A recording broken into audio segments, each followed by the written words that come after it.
other than Yeshua, other than the man we call Jesus in the West? The Western world sees perfection as flawless, without blemish, without fault, blameless. But what is biblical perfection? Noah, we know as Noah, he was perfect. It says so in Genesis chapter 6, verse 9. God told Abraham to be perfect in Genesis 17:1. Deuteronomy 18:13 tells all the Yehudim, all the Jews, to be perfect. You think God would tell them to be perfect if that was impossible? 2 Samuel 22:31 tells us that God is perfect. Job 1:1 tells us that Job, his real name Job, was perfect. It says it. Then Job 1:8 and 2:3 both tell us that God said Job was perfect. If God said Job was perfect, then there are at least three things we can count on in this world: death, taxes, and Job was perfect. Psalm 18:30 says that God's way, his Torah, is perfect. Psalm 18:32 says that God makes our way, our Torah observance is what they're talking about in that verse, makes our way perfect. Psalm 19:7 says the Torah is perfect. Doesn't that make you wonder, if the Torah is perfect, why would it pass away? I'm just saying. Psalm 37:37 tells us to observe a perfect man. Proverbs 2:21 tells us that perfect people dwell in the land of Israel. Proverbs 11:15 tells us that righteousness, which they're talking about Torah observance in this case, that righteousness of the perfect directs their lifestyle. The righteousness of people who are perfect, their righteousness directs their lifestyle.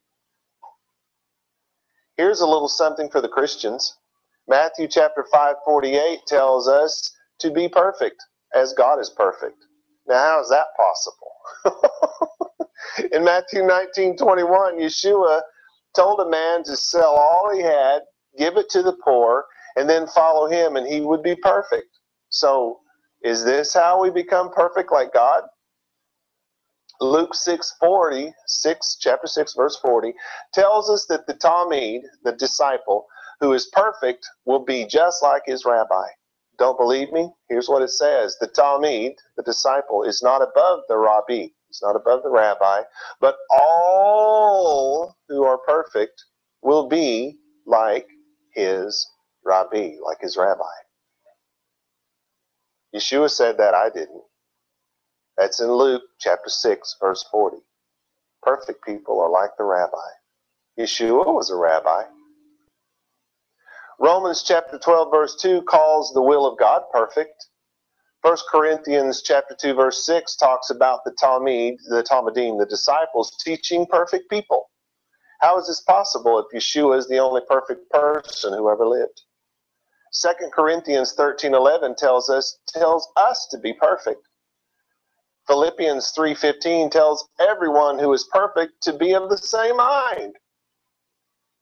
Colossians 1:28 talks about the Talmud, the disciples, the Talmudim, the disciples' desire, talks about their desire to present their followers as perfect before Mashiach.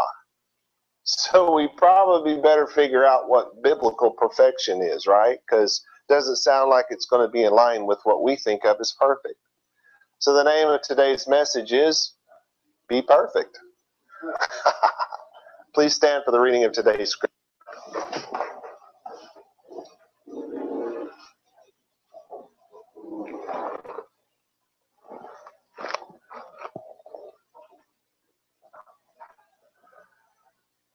You guys can see it.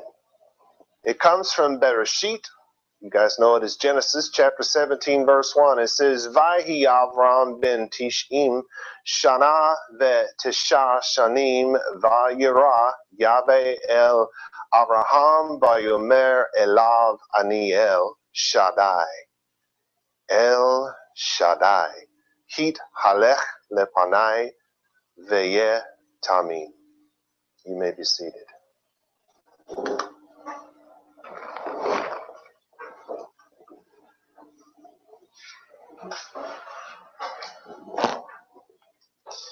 people on the internet can't see that, but I have to write things like "you may be seated" because I'll forget and I'll look up 10 minutes later and everybody else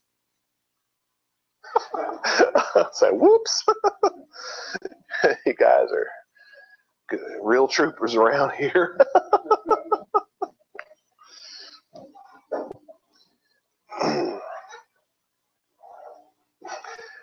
Okay, so this passage starts off with the Hebrew word "vahi."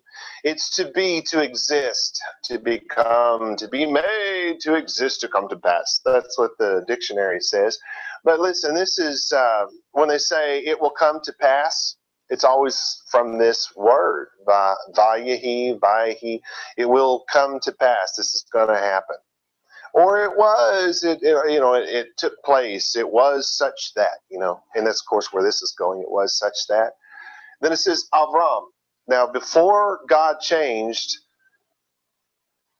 Avram's name, it was Avram, and then he changes it to Abraham. And then when the Catholics got a hold of it, they decided, let's change all the names so they don't sound Jewish anymore. Most people don't even know they did that, but they changed all but, as far as I know, all but one name in the Bible were changed. David was left as David because that was such a popular name that even the Catholics were naming their kids David. So they didn't try to change his name, but everybody else got a name change. So his name was Avram. He eventually became Abraham. Now, tell me, is it really so hard to say Abraham as opposed to Abraham? It's virtually the same name, right?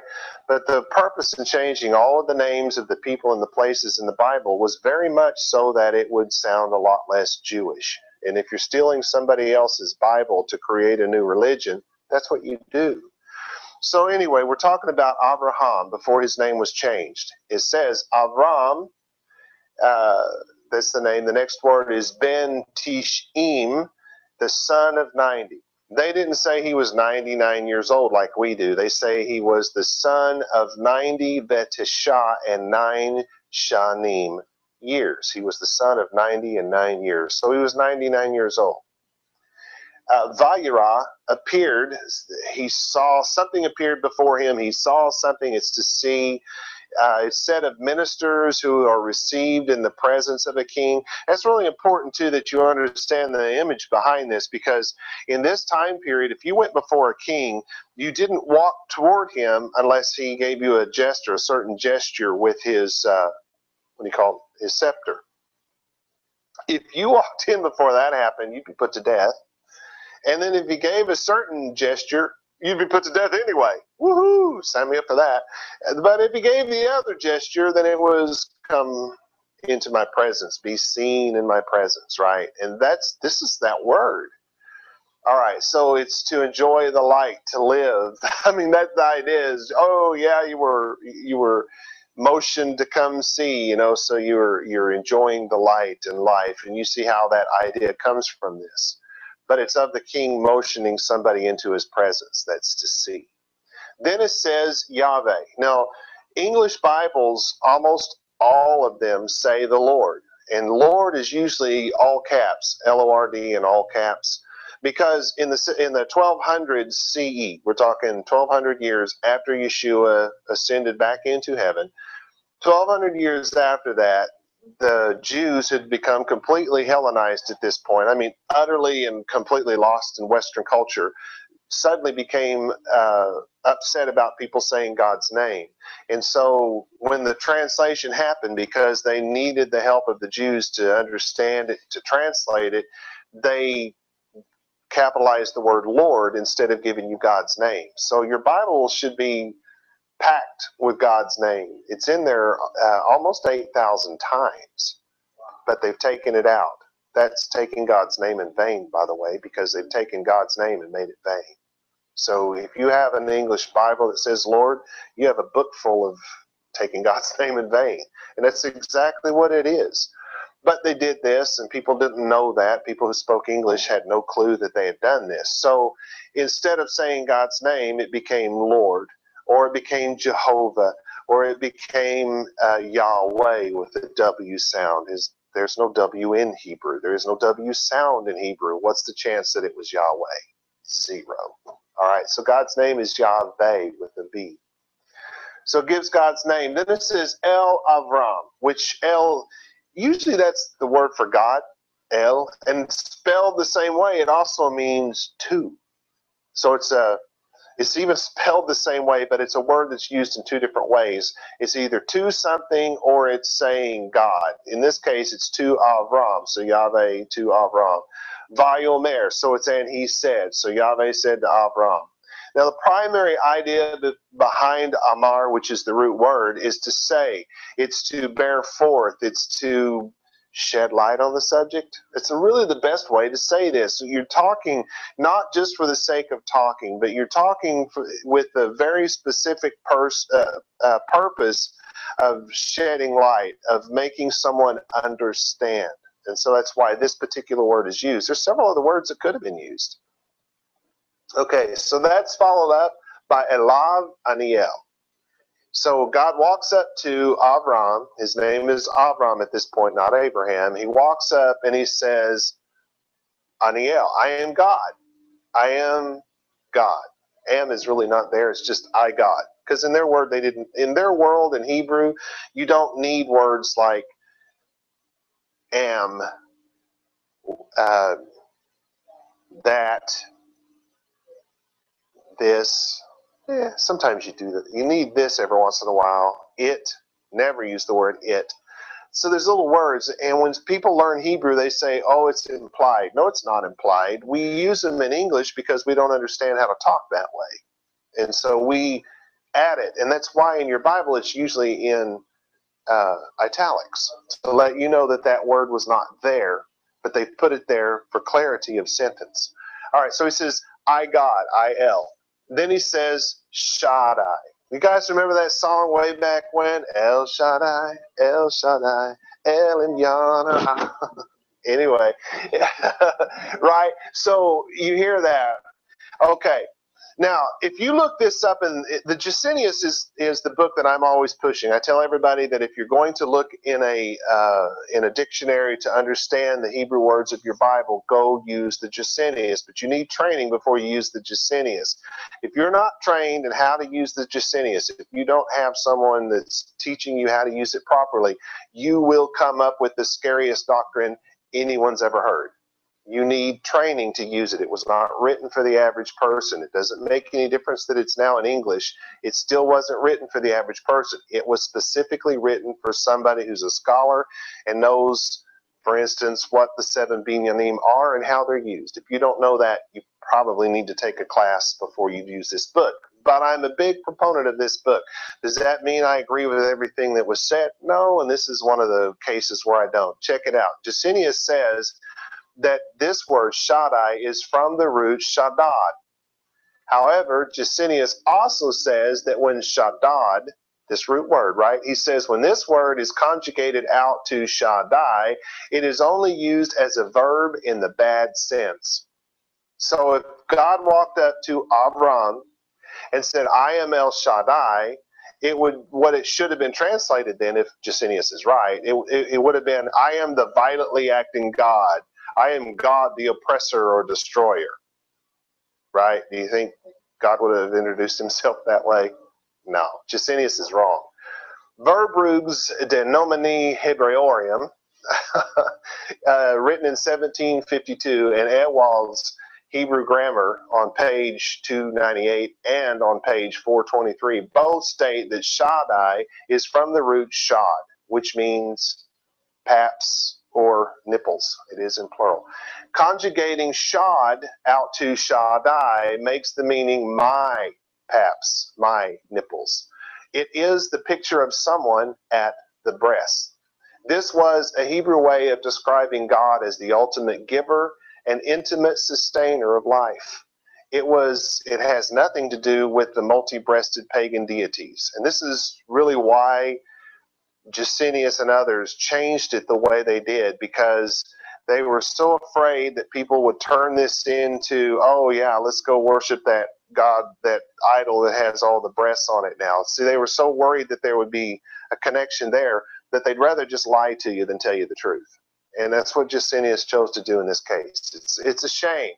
But you can see why the prudish Puritans, who were the translators, by the way, of the King James Bible, and very, very prudish, you can see why they chose to give you the word Almighty instead of just telling you the truth. All right, so then that's followed by hit halech, which is walk or make walk. It's to go along. But it's walking within boundaries. There are boundaries in this walk. It's to go after anyone, to follow him, to worship him. To walk, it's of how you live. It's the way you live your life. This particular word is the way you live your life. You need to understand that he's not just talking about putting one foot in front of the other. God has now introduced himself as the ultimate giver and intimate sustainer of life, and then he says, live your life. He's about to tell him in what manner he wants him to do it. Lepanai. Wow. Lepanai. That's the face. That is to le, the sound le in the beginning of this word. It's to, it's facing. Turn your face toward panai, my face. He's telling this man, turn your face toward my face. Live your life in such a manner that your face is always pointed in my direction. Wow, how cool is that? And it's from the root pana, which is to turn oneself towards something. So you understand why he used that. Then it says ve ye, which is, remember that first word we had where I said it will be or it will come to pass and all of that kind of stuff. And so now he's telling them he's introduced himself in such an incredible way. And by the way, this is the first time God ever introduced himself to a human being. This is what he said. I am the ultimate giver and intimate sustainer of life. It's the way he introduced himself. And then he says to this man, Aharon, you live your life in such a manner that your face is always turned toward me. And then he says, and if you do that, if you do that, tamim, perfect. Now we hit our word.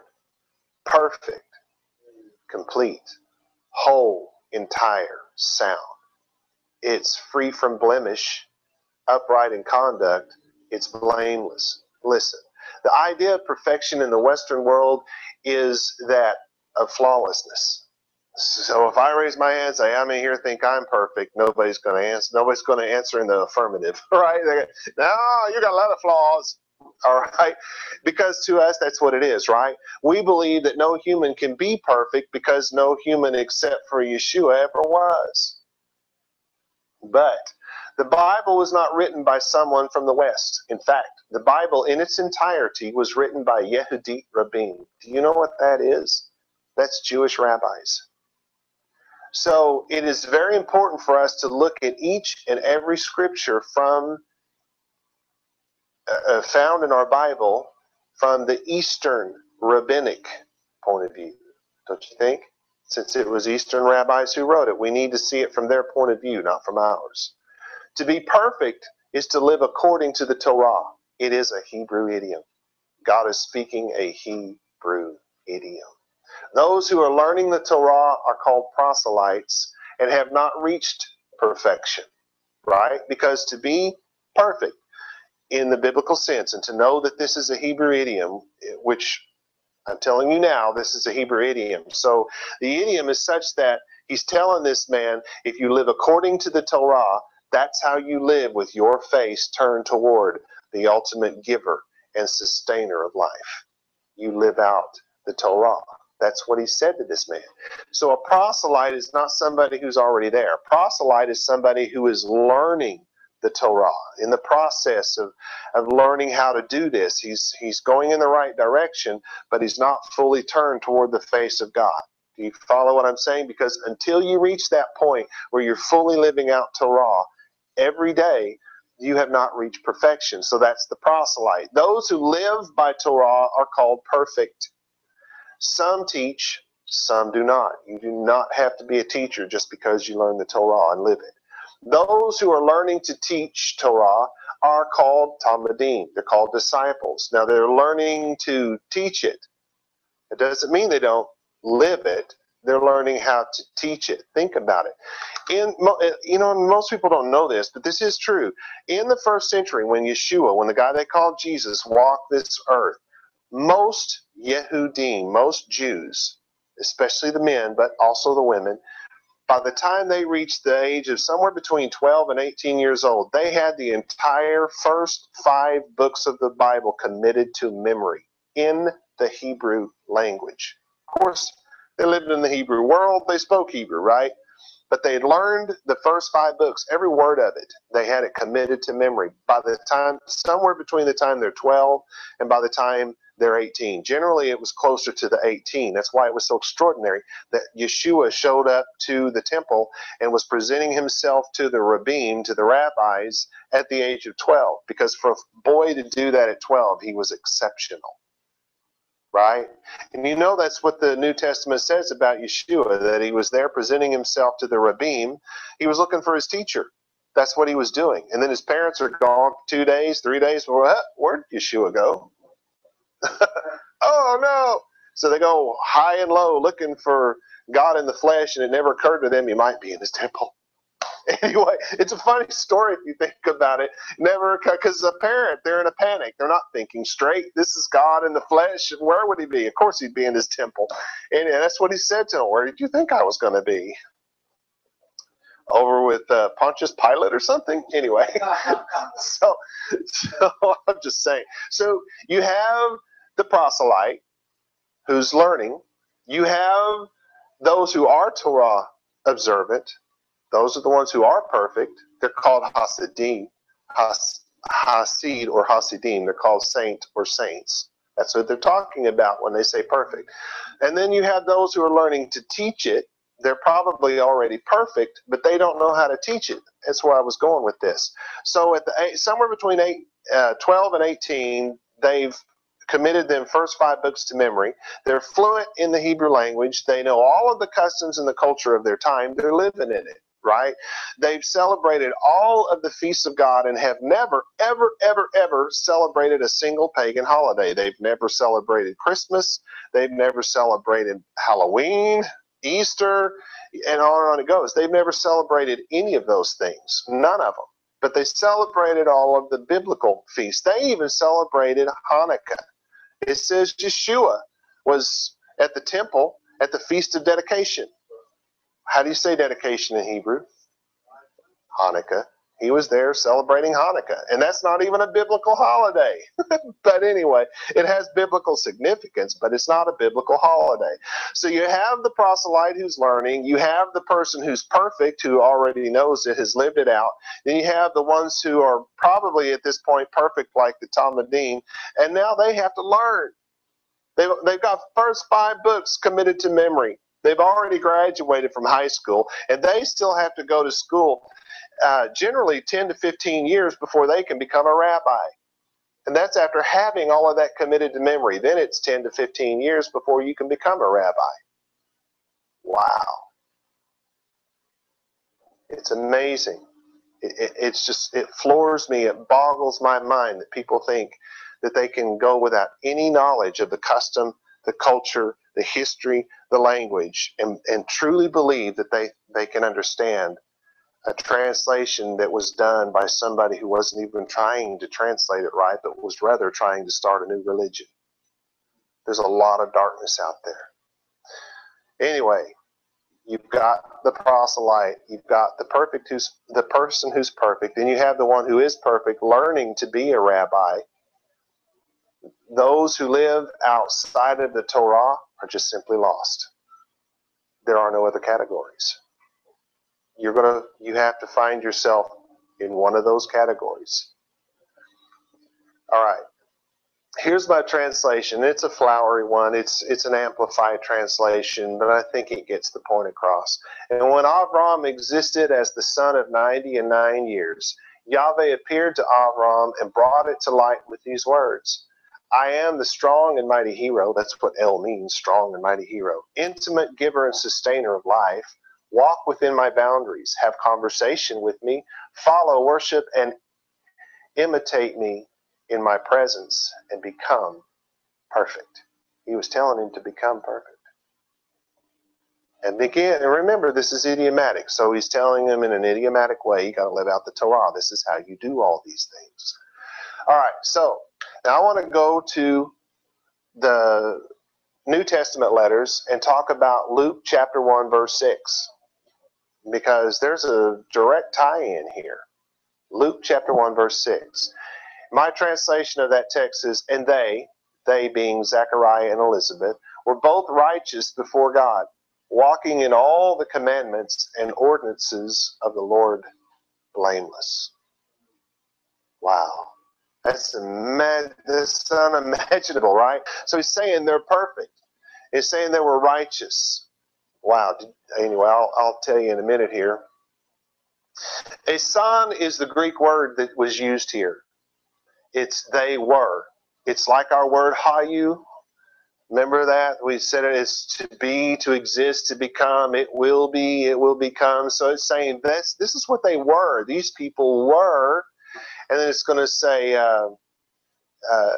dikaioi, which is they have righteous. So what is righteous? What is righteousness? It's to be just, to be righteous. It's used of a judge or a king who maintains the right and dispenses justice. Hence used very often of God as being a judge, a just judge, both in punishing and in rewarding, one who has a just cause, one who speaks with the right, speaks what is right and what is true. When spoken of a private person, it says, it is to be obedient to the laws of God. I didn't write this. I got this out of a Hebrew dictionary. When spoken of a private person, it is to be obedient to the laws of God. Hence, just towards other men, upright, honest, virtuous, pious. Those who obeyed the Torah were usually called pious, especially in the theological works of the 1800s. Then it's followed up with the word for both of them. So they were both this way. They were both Torah observant. They were both perfect.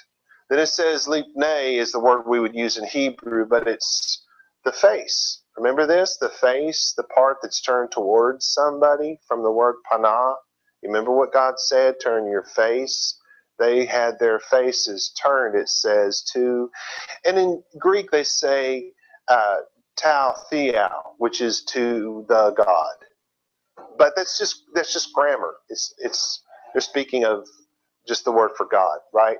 Then it says walking. They give the Greek word for walking, which is connected directly to the word that we talked about, their way of life, their mannerism, the road that they were on, the boundaries that they lived within. That gives you that same word. And then, this is almost the exact same Hebrew words. It said, instead of calling out Abraham individually, it's talking about these two particular people, and it says almost exactly the same thing. It just says it in Greek instead of Hebrew. And it says they're living out their lives, it says, in all the commandments. And in Greek, you say en, and in English, it's in. So we say in, but they say en. Then it pasais is all, and then it's tais, the, and then they had entales, all the commandments. Entales is the Greek word that they use in place of the Hebrew word mitzvot. It's a command, a precept, especially used of the precepts of God. The idea of prohibition is found, and they give an example of Leviticus 4:13, any of the commandments of Yahweh which ought not to be done. When the Bible says don't do this, thou shalt not, that's what they're talking about. It's from the root zava, which is to set up, to constitute, to appoint, to decree, to determine anything, i.e. to cause it to exist, to charge, to command, to give commands to anyone, to delegate anyone with commands. You get the idea here? So it says the way they lived their life was according to the commandments written out by God. What I'm basically telling you is here's a New Testament verse that's going to explain to you what they mean when they call someone righteous. Then it says kai, which means and.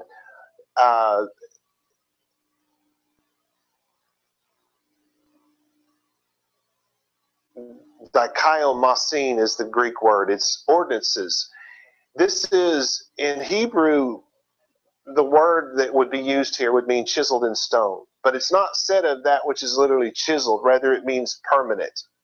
It never changes. So they use the word for chiseled in stone in places like this, not necessarily because it's chiseled. It may be chiseled in stone, but that's not the point. The point is, when you chisel something in stone, it's permanent. That doesn't mean that it can't be busted up and become not permanent, but that's the idea, is that when it's chiseled, it's perfect. And they're using, that's what this Greek word means, and it ties directly to a Hebrew word that means exactly the same thing.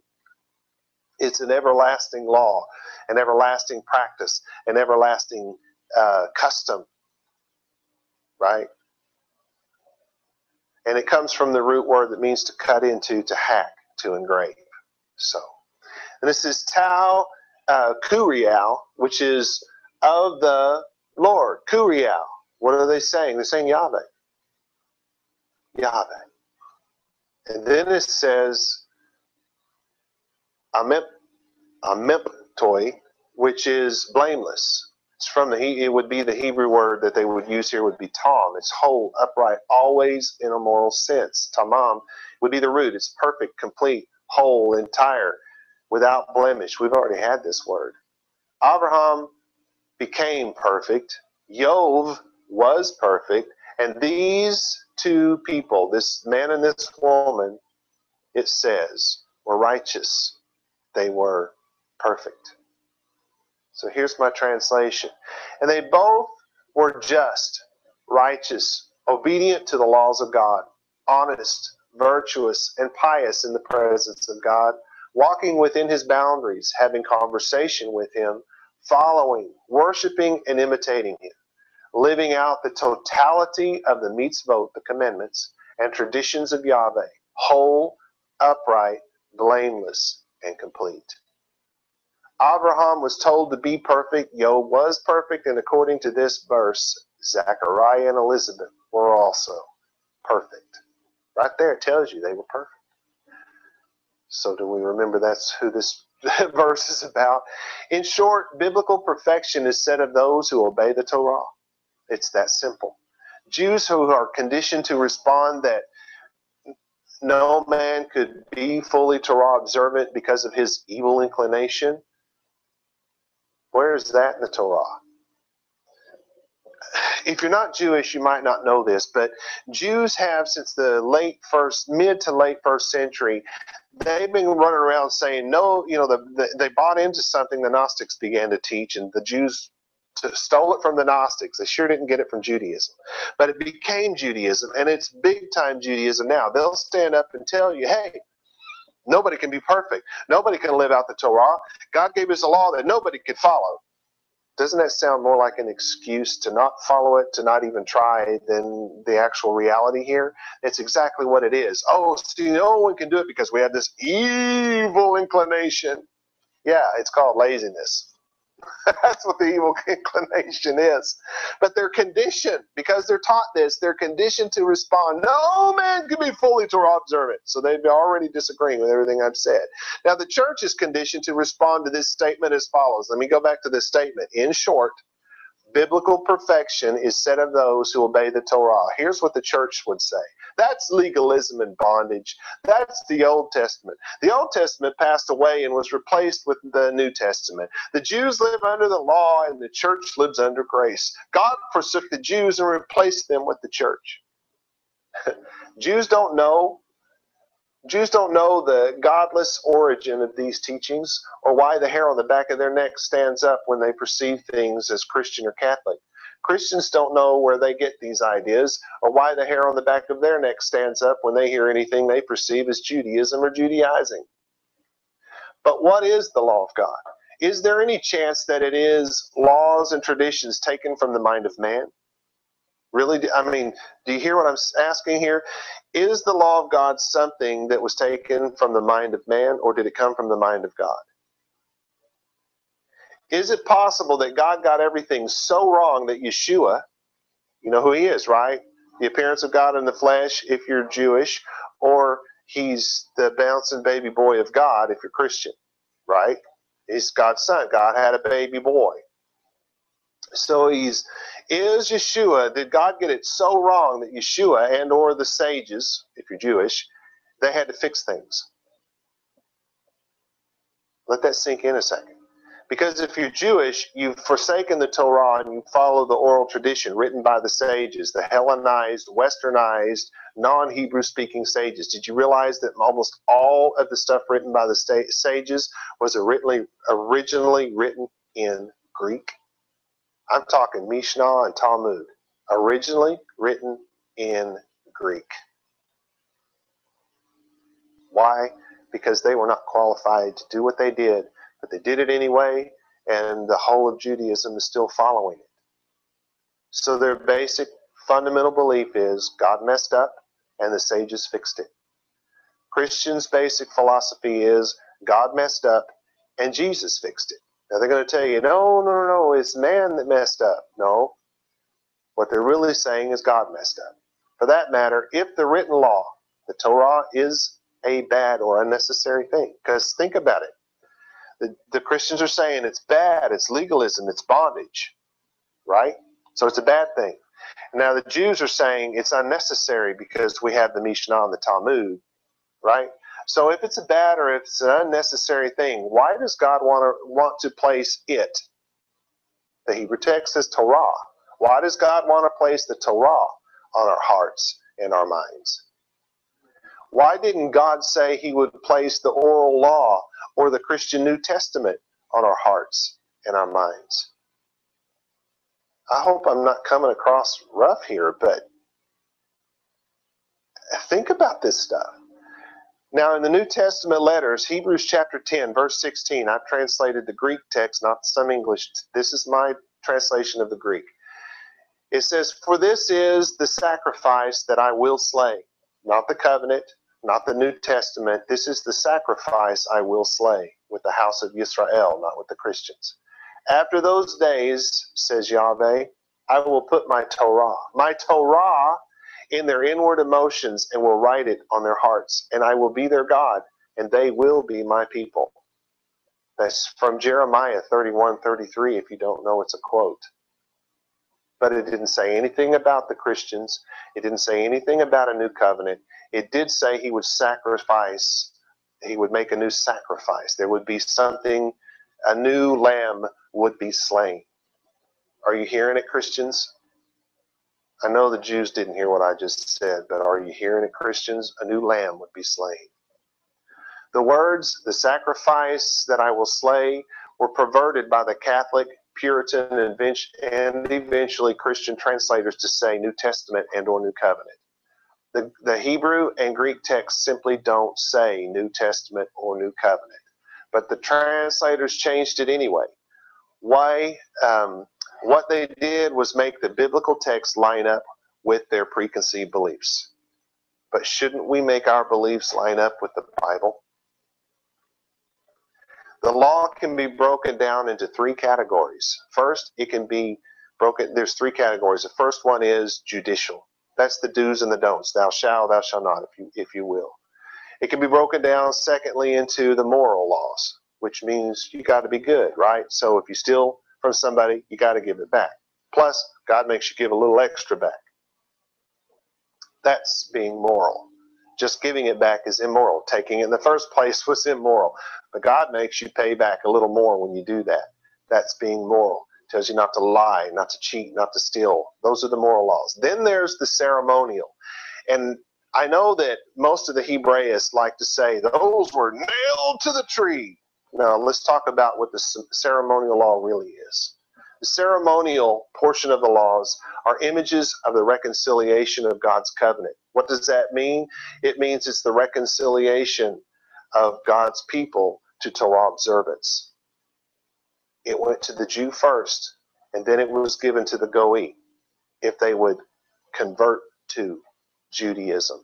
It's called being grafted into the commonwealth of Israel. It's in the New Testament letters. That's conversion to Judaism. It has nothing to do with being part of Christianity.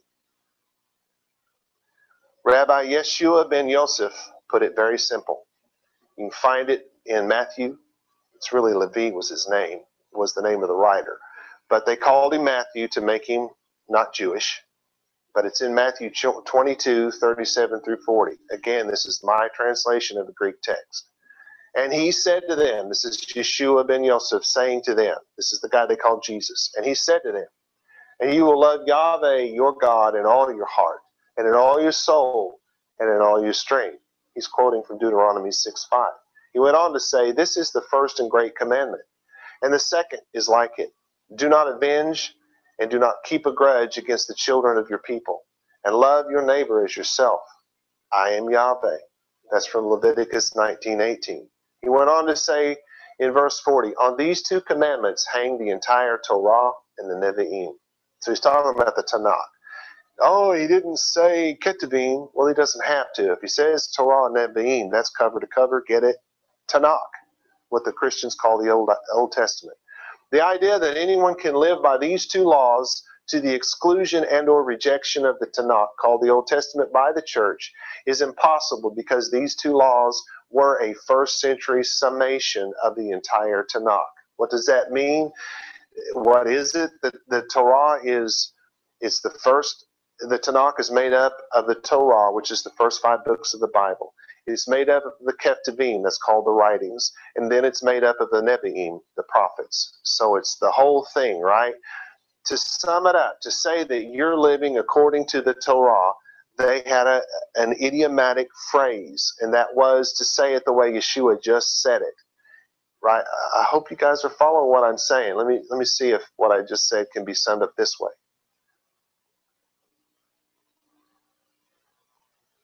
The evidence that a person's life can be summed up by these 3 verses is found in their obedience to the Tanakh. Rabbi Shaul ben Gamliel, known as Paul, said the following in his letter to the synagogue in Rome. Yes, he wrote it to a synagogue, not a church. They didn't exist while he was alive. Romans chapter 2, verse 13. Again, my translation.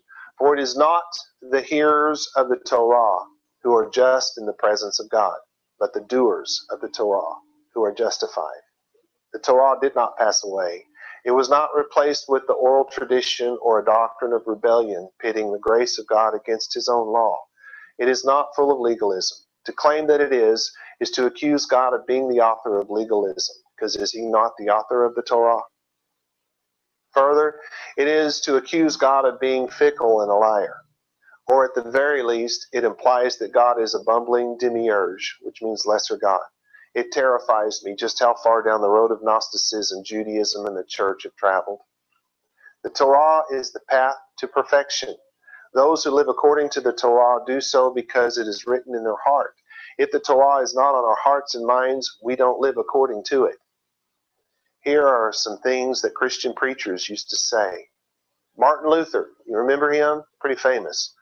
He lived from 1483 to 1546. He said the first duty of the gospel preacher is to declare God's law and to show the nature of sin, because it will act as a schoolmaster and bring him to everlasting life, which is in Yeshua HaMashiach, which is in, as he said, Jesus Christ. John Wesley, who lived from 1703 to 1791, said, before I preach love, mercy, and grace, I must preach sin, law, and judgment. He also said, preach 90% law and 10% grace. How are you doing this if the church doesn't believe in following the law? Don't you guys realize that that teaching didn't happen until the 1900s? Charles Finney, who lived from 1792 to 1875, said, evermore the law must prepare the way for the gospel. To overlook this in instructing souls is almost certain to result in false hope, the introduction of a false standard of Christian experience, and to fill the church with false converts. We are there now. Charles Spurgeon, who lived from 1834 to 1892, almost made it to the 1900s. He said, they will never accept grace until they tremble before a just and holy law. That's what the church used to teach. They gave it up in the 1900s and began to pit the grace of God against the law of God, not knowing that when a Jew in the first century said he lived by grace It was a Hebrew idiom that meant he lived according to the Torah. When a Jewish man said that he was under the curse of the law, it meant that he was being punished for breaking the laws that he knew not to break. Those were Hebrew idioms. They weren't supposed to be taken the way the church turned them in the 1900s. This message that I'm teaching isn't about Jewish and or Christian things. It's about God things. So what if the Bible commands us to wear funny clothes? So what if we have to worship on Saturday instead of Sunday? So what if we have to help our neighbor get his ox out of a ditch? Is it really legalism? Or is that just basic human kindness? So what if we have to give up the oral tradition and go back to the written? So what? What if God actually does expect something from us? Are we going to stand before God and tell him that we refuse to do these things because the oral law gave us a way out? Are we going to tell God we didn't follow the law because we were Christians? Do Christians really believe that they can convince God that they belong in heaven even though they were not grafted into the covenant with the Jews and instead lived without his law? Yes, they do. I know, because I used to be one of them. Do we really believe that we will convince God that our way is better than his? Because that's fundamentally what we're trying to do. The spirit of rebellion has gone unchecked in those who claim to follow God long enough. The only people who have ever achieved perfection are those who are willing, or who were willing, to live by all of God's laws and traditions, forsaking any and all man-made law and tradition in violation of God's law. Teaching that the law, the Torah, is trumped by the oral tradition is bad. That teaching that living by the oral tradition trumps the written, or that the Torah is bad, or that it's bondage, or that it passed away, is heresy. It makes no difference if the teaching is coming from a Jewish rabbi in Israel or a famous televangelist. It makes no difference. It makes no difference if it's coming from your own pastor. This is heresy. This heresy is so ingrained in the collective consciousness of the Western people today that most would call me the heretic for teaching that we should live by God's law, even though God's word teaches us that his law will never pass away. Do you want a deeper, more intimate walk with God? Maybe you should try turning your face to his. Maybe you should learn his laws and live by them. God's law doesn't just teach us do's and don'ts. It teaches us who God is, what he wants from us, what he wants for us, how he feels about things, and how he feels about us. The Torah is the grace of God given to those who choose life and not death. God's law was not given so that we could gain eternal life. It was given to save us from this current evil world. In the end, it is only through obedience to God's law that we will be able to walk perfect before him. Now that we know what perfection is, then if Matthew 5:48 tells us to be perfect as God is perfect, we should now know that God lives according to the Torah. It is his lifestyle. And he gave it to us so that we would have a lamp for our feet and a light to our path. Do you get it? It's no surprise for the Yehudim who know their Tanakh, since the Hebrew Tanakh teaches us that the Torah is God's lifestyle. What I just said, that it should be no surprise to the Jews who know their scriptures as they are written in Hebrew, because in Hebrew you can clearly see that the Torah is God's lifestyle. Knowing that the Torah is God's lifestyle should shed some light, some new light, on the verses that tell us to imitate God, or even a rabbi. Didn't some of the rabbis say, follow me, imitate me? It should shed a new light on that. What are they saying? They're saying, I live according to the Torah, God lives according to the Torah. What are they saying then? They're saying, live according to the Torah. All right. I have run out of things to say. Let's open it